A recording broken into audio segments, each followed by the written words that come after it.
The sun had barely kissed the horizon when John Harper awoke to an unsettling sound. It was not the gentle rustling of the desert wind through the sagebrush, nor the distant howl of a lone coyote that echoed across the vast expanse of the Arizona plains. No, this sound was different, sharp, piercing, and filled with terror. His mule, Old Bess, was screaming. John sat up in his cot, his heart pounding like a war drum. The ranch was quiet save for frantic cries of Old Bess. He grabbed his lantern from beside his bed and lit it quickly, its flickering light casting long shadows on the walls of his modest cabin. Outside, the world seemed alive with unease. The stars above twinkled innocently, but there was something darker lurking in the stillness of the night. As he stepped outside, lantern in hand, the cold desert air hit him like a slap. The moon hung low in the sky, casting an eerie glow over the land. Old Bess was tied to the post near the water trough, her legs trembling as she let out another desperate cry. Her eyes were wide with fear, darting back and forth as if searching for something or someone in the shadows. "Easy, girl," John whispered, approaching cautiously. "It's just you and me here." But even as he spoke, his voice betrayed him, cracking slightly under the weight of uncertainty. Something wasn't right. His gut told him so. And in the Wild West, a man learned to trust his instincts or die trying. He looked around, scanning the area for any sign of danger. The corral stood empty except for the horses, who nickered softly at his presence. The barn loomed ahead, dark and silent. Everything appeared normal. Yet the hairs on the back of his neck stood on end. Then, as if fate itself had decided to intervene, John noticed something that made his blood run colder than the desert breeze. The door to his daughter's room was ajar. Maybelle's room. Panic surged through him like wildfire. He set the lantern down and rushed toward the small wooden structure attached to the main house, pushing the door open gently. He called her name, his voice breaking against the silence. "Maybelle? Sweetheart." No answer came. The room was untouched. A neatly made bed, a doll resting peacefully on the pillow, but Maybelle herself was nowhere to be found. A chill ran down John's spine as realization dawned upon him. She was gone. The ride into town was fraught with desperation. John spurred his horse onward, the animal's hooves kicking up clouds of dust as they galloped along the dusty trail. Dawn was breaking now, painting the sky in hues of orange and pink, but John paid no mind to the beauty of the sunrise. All he could think about was Maybelle, his little girl, taken from him in the dead of night. When he reached the outskirts of Blackwater Springs, the tiny frontier town where he lived, he dismounted and stormed into Sheriff Thompson's office. The sheriff, a grizzled old man with a weathered face and sharp eyes, looked up from his desk with a raised eyebrow. "What's got your britches in a twist, Harper?" the sheriff asked, leaning back in his chair. "It's Maybelle," John said, his voice tight with emotion. She's gone. Gone. The word hung heavy in the air between them. Sheriff Thompson's expression shifted from curiosity to concern in an instant. "Gone? What do you mean, gone?" "I woke up to my mule screaming. When I went to check on her, I found Maybelle's room empty. Someone took her, Sheriff. I don't know who or why, but I swear I'll find her if it's the last thing I do." The sheriff stood up slowly, his movements deliberate. "All right, calm down. Let's get some men together and start looking.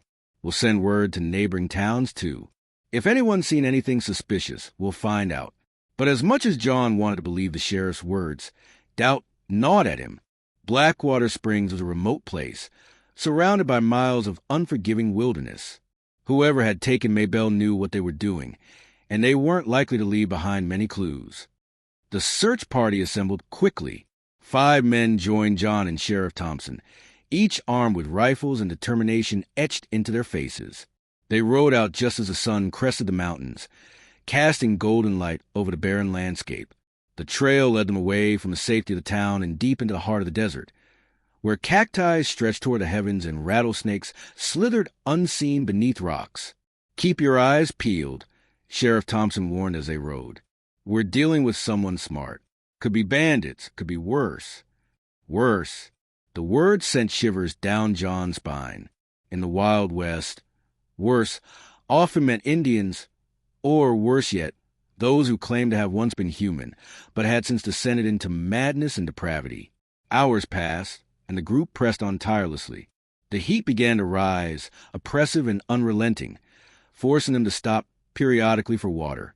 As they rested by a dry creek bed, one of the men spotted something unusual, a piece of fabric caught on a thorny bush. "Look at this," he shouted, holding it up for all to see. It was torn, frayed at the edges, and stained with dirt. But John recognized immediately. That blue pattern belonged to Maybelle's favorite dress. His hands clenched into fists. "That's hers," he growled, his voice laced with anger and sorrow. "They've been this way." The discovery gave them renewed purpose. They followed the trail deeper into the desert until they reached a cluster of rocky outcroppings that jutted sharply upward, forming natural barriers. Here, the ground was littered with signs of struggle, broken branches, scuffed earth, and faint traces of blood. "They fought back," Sheriff Thompson murmured, examining the scene. "Good girl, Maybelle." John refused to let himself hope. Hope was dangerous in the Wild West. It clouded judgment and left a man vulnerable. Instead, he focused on the task at hand, pushing forward despite the growing fatigue in his body and the gnawing fear in his soul. Night fell once more, wrapping the desert in a blanket of darkness broken only by the glow of their campfire. John sat apart from the others, staring into the flames as memories of Maybelle flooded his mind. Her laughter, her bright smile, the way she would clutch his hand whenever she felt scared. All of it threatened to overwhelm him, but he couldn't afford to break down. Not now. Just as he thought sleep might finally claim him, a sound pierced the silence. It was faint, almost imperceptible, but unmistakable nonetheless. Crying. Childlike sobs carried on the wind, growing louder with every passing second. "Did you hear that?" John asked, standing abruptly. The others exchanged glances before nodding. Without hesitation, they grabbed their weapons and moved toward the source of the noise. The terrain grew increasingly treacherous, forcing them to proceed carefully. Finally, they arrived at a cave hidden within the rocks, its entrance obscured by vines and shadows. Inside, the crying continued. Holding their lanterns high, they ventured deeper into the cavern, the air growing cooler and damper with each step. And then they saw her. Maybelle sat huddled in a corner, her arms wrapped tightly around her knees. Tears streamed down her face, and her usually vibrant curls were matted with dirt. But she was alive. "Daddy!" she cried, leaping to her feet and running into his arms. John held her close, relief washing over him in waves so powerful they nearly brought him to his knees. "Shoo, sweetheart," he murmured, kissing the top of her head. "You're safe now." But as he cradled his daughter, a shadow moved in the corner of his eye. Turning sharply, he saw a figure emerge in the depths of the cave. It was a man, gaunt and wild-eyed, dressed in tattered clothing that barely covered his emaciated frame. His hands were bound behind his back. His face bore the marks of countless battles. Little did John know, this man held the key to secrets far greater than he could ever imagine. The man stumbled forward, his movements jerky and unnatural, as if he hadn't walked in years. His eyes, sunken and dark, locked onto John with an intensity that sent a shiver down the rancher's spine. There was something broken about him, something desperate and haunted. "Who are you?" Sheriff Thompson demanded, raising his rifle. The man didn't respond immediately, instead glancing nervously between John, Maybelle, and the rest of the group. He licked his lips, which were cracked and bleeding from dehydration, and finally managed to croak out a few words. They made me do it," he whispered, his voice barely audible over the sound of dripping water echoing through the cave. "I had no choice." "Made you do what?" John asked, his grip tightening protectively around Maybelle. The little girl buried her face in his chest, trembling slightly. "Take her," the man replied, his gaze dropping to the ground. "They said if I didn't, they'd kill me next." Sheriff Thompson stepped closer, lowering his weapon but keeping it ready just in case. "Who's they, boy? Speak up." The man hesitated, clearly torn between fear and guilt. Then, as if deciding there was nothing left to lose, he looked directly at John and spoke in a rush. "It's the cult, the ones who live beyond the Devil's Ridge. They took your daughter because she fits their prophecy, or so they claim. She has to be sacrificed for their ritual tonight. A cold silence fell over the group as the weight of his words sank in. Sacrifice. Ritual. These weren't terms anyone wanted to hear when talking about a missing child. John felt his blood boil, anger bubbling beneath the surface like molten lava. How dare these people, these monsters, lay a hand on his daughter? Lies! John growled, stepping forward. There's no such thing as a cult out here. Just bandits trying to scare us off. But deep down, he knew better. Stories of strange rituals and hidden societies had circulated among settlers for years, dismissed as mere folklore or exaggerated tales told around campfires to entertain bored travelers. Yet now, faced with his ragged man and the undeniable evidence of Maybelle's abduction, John couldn't ignore the possibility any longer. Believe what you want, the man said bitterly, shaking his head. But unless you get to them before midnight, it won't matter. Once the moon is full, they'll complete the ceremony, and there'll be no stopping them. Time was running out. With the sun already setting outside, the group knew they couldn't waste another moment. After securing the man, who claimed to know the way to the cult hideout, they mounted their horses and rode hard toward Devil's Ridge, a jagged mountain range known for its treacherous terrain and eerie reputation. As they approached the base of the ridge, the landscape grew increasingly hostile. The air carried a strange charge, almost electric, making the hairs on the back of John's neck stand on end. Shadows danced along the cliff sides, cast by unseen torches high above. Somewhere in the distance, wolves howled, a sound that chilled even the bravest hearts. This is where we leave the horses, the captured man instructed, pointing to a narrow trail leading upward. From here, it gets too steep for them. And quiet. If they hear us coming, we're dead. Reluctantly, the group dismounted and tied their horses to nearby trees, then followed the man up the winding path. The climb was grueling, each step more exhausting than the last. Rocks shifted unpredictably underfoot, forcing the tread carefully lest they trigger a landslide. Above them, the sky darkened rapidly, stars beginning to twinkle faintly against the blackness. Finally, after what felt like hours, they reached a plateau overlooking a hidden valley. In the center stood an ancient stone circle, surrounded by flickering fires that illuminated hooded figures moving silently within. At the heart of the circle lay an altar carved from black granite, upon which rested a bundle wrapped in white cloth. Maybelle gasped, recognizing the fabric instantly. It was her favorite dress, the same one she had been wearing when taken. "They've got her," John muttered, his voice low and dangerous. Without waiting for further instruction, he charged forward, drawing his revolver as he went. The others quickly followed suit, forming a loose line behind him.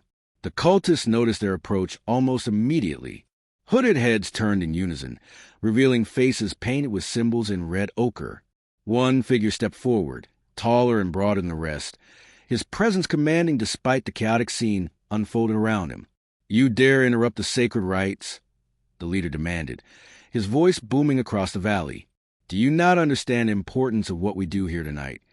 John ignored him, focusing instead on the altar. "Let my daughter go," he shouted, leveling his gun at the leader. For a moment, neither side moved, tension hanging thick in the air like smoke from the fires. Then chaos erupted. Cultists surged forward, wielding crude weapons and chanting loudly in a language none of the rescuers understood. Bullets whizzed past ears, narrowly missing targets as both sides exchanged fire.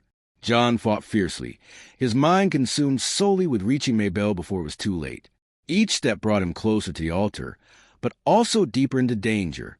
One of the hooded figures lunged at him, brandishing a long knife. Instinctively, John sidestepped and fired, sending the attacker sprawling to the ground. Another replaced him almost instantly, forcing John to duck and weave while maintaining his aim. Meanwhile, Sheriff Thompson coordinated the rest of the group, using cover provided by boulders and fallen logs to pick off cultists one by one. Despite their efforts, however, the enemy seemed endless, pouring forth from every shadowy corner of the valley. Just as hope began to wane, a surprising twist unfolded.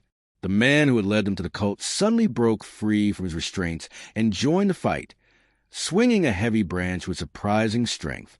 His actions confused everyone. including himself, but he explained later that some part of him had never fully accepted the cult's ways.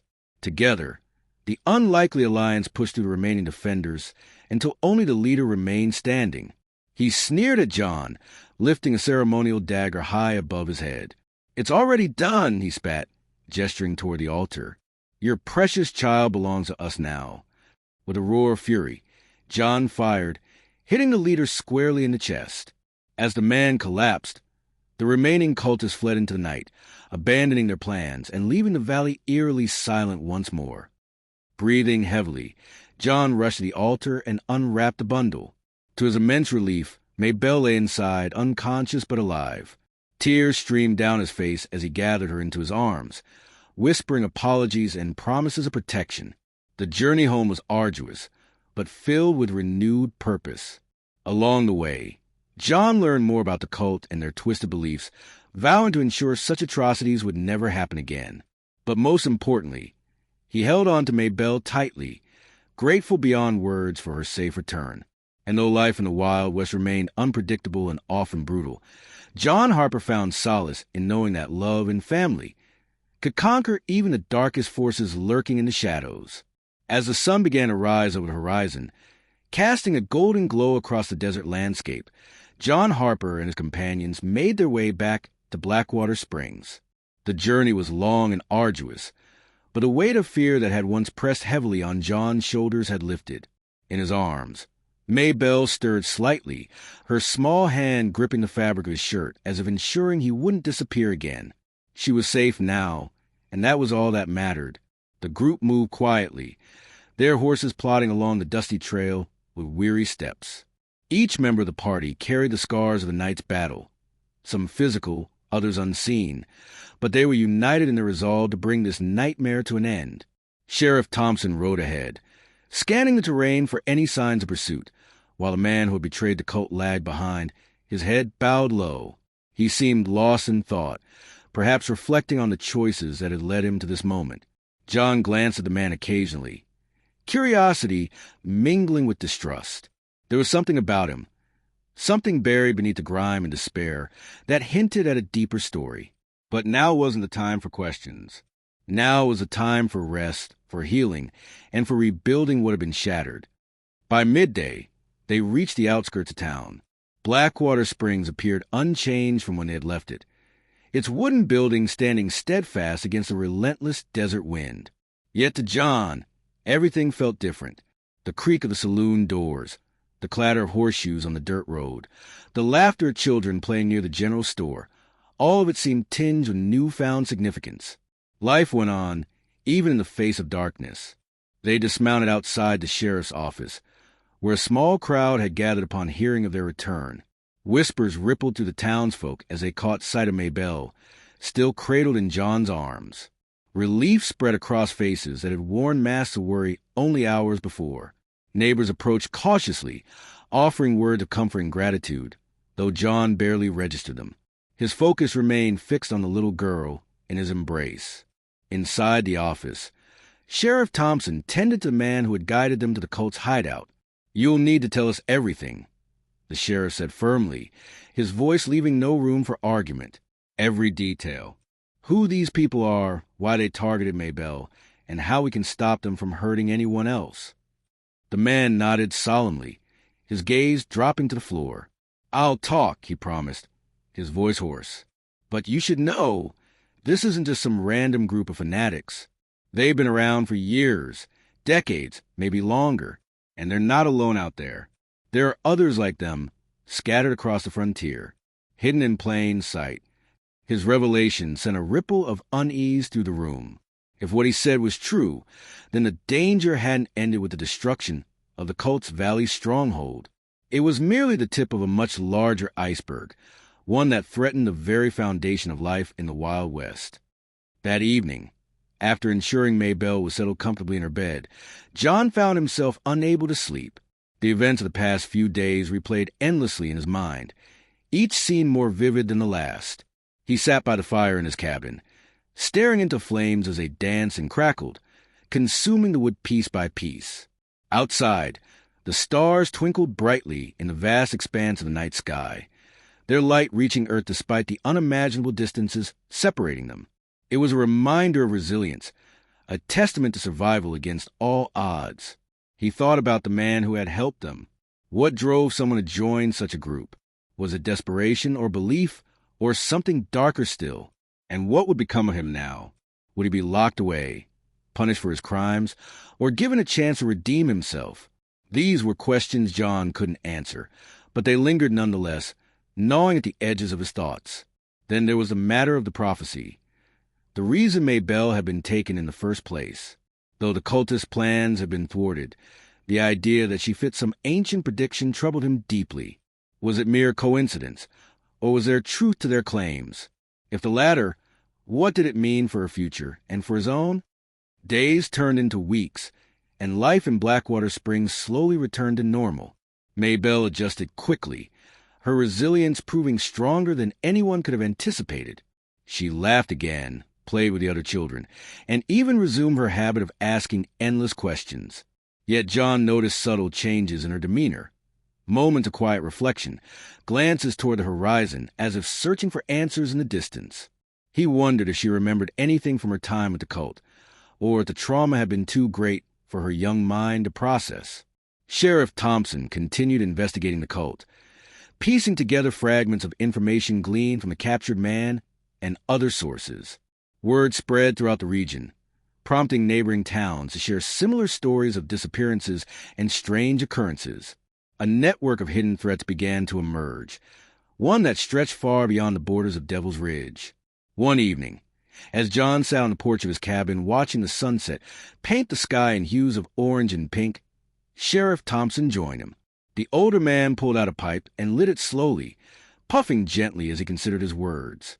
"You ever think about leaving?" he asked finally, his tone casual but carrying an underlying seriousness. John turned to look at him, surprised. "Leaving? Why would I do that?" "Because things aren't getting easier out here," the sheriff replied, exhaling a cloud of smoke. "This land, it's beautiful, sure, but it's also dangerous. Every day, it feels like we're fighting against something bigger than ourselves. Maybe it's time to find somewhere safer for you and Maybelle." The suggestion struck a chord within John, stirring emotions he'd tried hard to suppress. On one hand, staying meant protecting the life he'd built in Blackwater Springs, a life filled with challenges but also moments of joy. On the other hand, the thought of exposing Maybelle to further danger was unbearable. Could he truly risk losing her again? "I don't know," John admitted, his voice heavy. "Part of me wants to stay. This is my home. But another part wonders if running might be the better choice." Sheriff Thompson nodded, understanding etched into his weathered features. "Just remember, son, sometimes running isn't about giving up. Sometimes it's about preserving what matters most." The decision weighed heavily on John's mind in the days that followed. Conversations with Maybelle offered glimpses into her thoughts, revealing a child who understood more than she let on. When asked directly about moving elsewhere, she responded with characteristic honesty. "Will we still see the stars, Daddy?" she asked, her big eyes filled with innocence and curiosity. John smiled, pulling her close. "Of course, sweetheart. No matter where we go, the stars will always be there." And so, with heavy hearts but clear intentions, preparations began. Leaving Blackwater Springs wasn't easy. It never is when you call a place home. But the promise of safety outweighed the pain of departure. As they packed their belongings and said goodbye to friends and neighbors, John felt a mixture of sadness and hope. The unknown lay ahead, but within it there was potential, a chance to start anew, to build a brighter future. On the morning of their departure, as the sun rose over the desert once more, John looked back at the town that had shaped so much of his life. Somewhere deep inside, he knew he'd carry its spirit with him forever. And as he urged his horse forward, leading Maybelle and their wagon down the trail, he whispered a silent prayer, not for protection, not for guidance, but for courage to face whatever awaited them in the wide open spaces beyond the horizon. The journey westward was long and arduous, the vast expanse of desert stretching endlessly before them. The sun blazed overhead, relentless in its heat, casting harsh shadows that danced across the barren landscape. John Harper guided his horse with steady hands, his eyes scanning the horizon for any sign of shelter or water. Beside him, Maybelle sat perched on the wagon seat, her small hands gripping the edge as she gazed out at the endless sea of sand and rock. Despite the oppressive heat, there was a certain beauty to the land, a raw, untamed allure that spoke to the heart of anyone brave enough to traverse it. Cacti stood like silent sentinels, their spines glinting faintly in the sunlight. Sagebrush swayed gently in the breeze, its scent mingling with the dry earth beneath their feet. And high above, the sky stretched infinitely wide, a canvas of blue dotted with wisps of clouds that seemed almost too delicate to exist in such a rugged world. Maybelle broke the silence first, her voice carrying over the wind. "Daddy, will there be mountains where we're going?" John smiled, turning slightly to meet her curious gaze. "There might be, sweetheart. Maybe even rivers and forests. Who knows? The world's full of surprises." Her face lit up at the prospect, her imagination already running wild with visions of towering peaks and rushing waters. For all the hardships they had faced, her spirit remained unbroken, resilient and hopeful, much like the land itself. Night fell swiftly, blanketing the desert in darkness, so complete it felt as though the stars themselves were holding back their light. John set up camp near a cluster of boulders, their jagged forms providing some measure of protection from the wind. A small fire crackled to life, its warmth a welcome relief after hours spent exposed to the elements. He busied himself with preparations, ensuring everything was secure for the night, while Maybelle nestled into a blanket nearby, her eyes heavy with fatigue. As he sat by the fire, poking at the embers with a stick, John couldn't help but reflect on the choices that had brought him here. Leaving Blackwater Springs hadn't been easy, not just because of the memories tied to the town, but because of the uncertainty ahead. In the Wild West, nothing was guaranteed. Every mile traveled carried risks. Every decision held consequences. Yet, as he watched Maybelle drift off to sleep, her breathing soft and even, he knew he'd made the right choice. Protecting her was worth whatever lay ahead. But the night wasn't entirely peaceful. Somewhere in the distance, a wolf howled, a sound both haunting and primal, stirring instincts buried deep within John's soul. He reached instinctively for his revolver, his fingers brushing against the cool metal as he scanned the darkness. Shadows moved along the edges of his vision, indistinct shapes that could have been anything or nothing at all. Still, he stayed alert, his senses heightened by years of survival in this unforgiving land. It wasn't until fire burned low and the first hints of dawn began to paint the sky that John allowed himself to relax. The night had passed without incident, though the tension lingered, coiled tightly in the pit of his stomach. As the sun rose, bathing the campsite in golden light, he woke Maybelle gently, preparing them both for another day on the trail. Days turned into weeks, the monotony of travel broken only by occasional encounters with other travelers or the discovery of hidden oases tucked away in the folds of the desert. One such encounter occurred near the base of a rocky ridge, where a lone prospector camped beside a stream. His name was Hank, a wiry man with a scruffy beard and a twinkle in his eye that suggested he'd seen and survived more than most. "You two look like you could use some company," Hank said, gesturing toward his fire as John and Maybelle approached cautiously. "No harm intended, I swear. Just passing through myself." John hesitated, weighing the stranger's words against the caution drilled into him by years of living in the Wild West. But something about Hank's demeanor put him at ease, and after exchanging pleasantries, they settled down to share stories and food. Hank spoke of places far removed from the desert, the rolling hills of Missouri, the bustling streets of St. Louis, and the promise of gold waiting to be found in the mountains of California. His tales painted vivid pictures in Maybelle's mind, sparking questions that flowed endlessly from her lips. Even John found himself captivated, imagining what those distant lands might hold. "You ever think about settling down somewhere permanent?" Hank asked later, as the sun dipped below the horizon and the firelight flickered between them. John shrugged, his thoughts drifting to the ranch he'd left behind in Blackwater Springs. "I used to think about it," he admitted. "But now, I don't know. Maybe there's more to life than putting down roots." Hank nodded knowingly, his gaze fixed on the flames. "Maybe, or maybe not. Either way, enjoy the ride while it lasts. You never know when it'll end. His words hung in the air, heavy with meaning, as the three of them sat in companionable silence. When the time came to part ways, John offered his thanks, knowing that brief moments of connection like this were rare treasures in the vast emptiness of the frontier.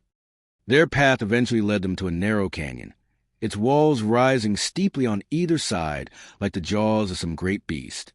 The air grew cooler here, carrying the scent of damp stone and earth. Streams trickled down the rocks, pooling in shallow basins that reflected the light filtering through cracks above. It was a place of contrasts, beauty and danger intertwined, each amplifying the other. Midway through the canyon, Maybelle spotted something unusual, a symbol carved into the rock face, its lines intricate and deliberate. She pointed it out excitedly, her curiosity piqued. John examined it closely, recognizing elements that mirrored the markings he'd seen on the cultists' faces during their encounter at Devil's Ridge. A chill ran down his spine as realization dawned. They weren't alone. "Stay close, sweetheart," he warned, drawing his revolver once more. The canyon seemed suddenly smaller, its shadows darker and more menacing. Footsteps echoed faintly ahead, followed by murmured voices carried on the wind. Whoever, or whatever, was out there, they meant business. With Maybelle safely tucked behind him, John pressed forward cautiously, his senses on high alert. The symbols appeared again, etched into the walls at regular intervals, forming a trail that led deeper into the canyon. Each step brought them closer answers, and perhaps new dangers. And then, rounding a bend in the path, they saw them. Figures cloaked in dark robes, their faces obscured by hoods. They stood silently, watching as John and Maybelle emerged into view. Tension snapped taut between them, the silence deafening. "You shouldn't have come this way," one of them said finally, their voice low and gravelly. "Turn back now, and we may let you live." John tightened his grip on his weapon, his resolve unwavering. "We're not turning back," he replied firmly. "Not until you tell me who you are and why you marked this place." The figure tilted their head slightly, as if considering his words. Then, with a motion so quick it defied belief, they produced a blade and lunged forward. What followed was a blur of movement and noise, steel clashing against steel as John fought to protect himself and his daughter. Maybelle crouched behind a boulder, her eyes wide with fear, yet somehow managing to stay calm. When the dust settled, only John and Maybelle remained standing. The robed figures lay motionless on the ground, their secrets buried with them, or so it seemed. But as John inspected the area more closely, he discovered something unexpected. A hidden entrance carved into the rock wall, partially concealed by vines and debris. Curiosity got the better of him, and despite the lingering danger, he decided to investigate. Leading Maybelle carefully, he ventured inside, the passage growing narrower and darker with each step. Ancient carvings adorned the walls, depicting scenes of rituals and sacrifices that sent shivers down his spine. At the end of the tunnel, they found a chamber filled with relics and artifacts, remnants of a civilization long forgotten. Among the treasures, one object caught John's attention, a small, ornate box bearing the same symbols they'd encountered throughout the canyon. Opening it revealed a map, its parchment yellow with age but still legible. The map depicted locations scattered across the frontier, each marked with the same mysterious symbols. "What does it mean, Daddy?" Maybelle asked, peering over his shoulder. "I'm not sure yet," John replied, folding the map carefully and tucking it into his jacket. "But I intend to find out." Their journey continued, driven now by a mixture of purpose and mystery. The map became their guide, leading them to places both wondrous and perilous. Along the way, they uncovered fragments of an ancient story, one that hinted at powers beyond human understanding and forces that shaped the very fabric of the Wild West. With each discovery, John's resolve hardened, his determination to protect Maybelle matched only by his thirst for knowledge. For in the Wild West, survival wasn't just about strength or skill. It was about uncovering truths hidden beneath layers of myth and legend. And as John Harper and his daughter pressed onward, they knew one thing for certain. Their adventure was far from over.